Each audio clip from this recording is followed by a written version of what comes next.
بسم اللہ الرحمن الرحیم نحمدہ ونصلی علی رسولہ الکریم اما بعد۔ میرے محترم سامعین، حدیث شریف میں آیا ہے کہ جب کوئی آدمی عشاء کے بعد اپنے گھر جاتا ہے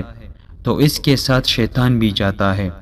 اب اگر وہ گھر میں داخل ہوتے وقت بسم اللہ پڑھ لیتا ہے تو شیطان باہر کھڑا رہ جاتا ہے،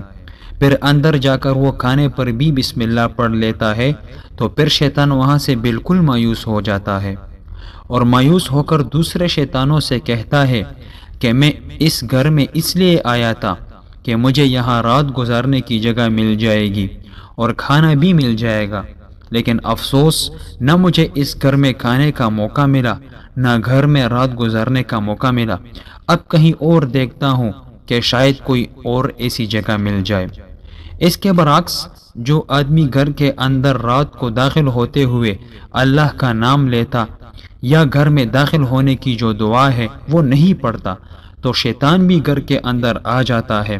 اور اندر آ کر اگر وہ کھانے پر بسم اللہ نہیں پڑھتا تو کھانے میں بھی شیطان شریک ہو جاتا ہے، اور کھانے سے فارغ ہو کر وہ دوسرے شیطانوں سے کہتا ہے کہ بھائی اب میری فکر نہ کرنا، مجھے تو رات گزارنے کے لیے گھر بھی مل گیا اور کھانا کھانے کے لیے بھی موقع مل گیا، تم اپنی فکر کرو تمہیں کوئی گھر ملتا ہے یا نہیں ملتا، مجھے تو ڈیرا مل گیا، اب میں رات یہی آرام سے گزاروں گا۔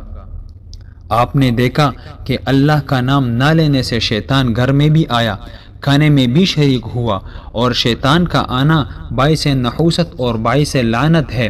وہ جس گھر میں ہوگا وہاں بے برکتی ہوگی، لڑائی جھگڑے ہی ہوں گے اور طرح طرح کے گناہوں کا ارتکاب ہوگا، اس طرح وہاں سوائے بگاڑ کے اور کچھ نہ ہوگا۔ اللہ تعالی ہمیں عمل کرنے کی توفیق عطا فرمائے۔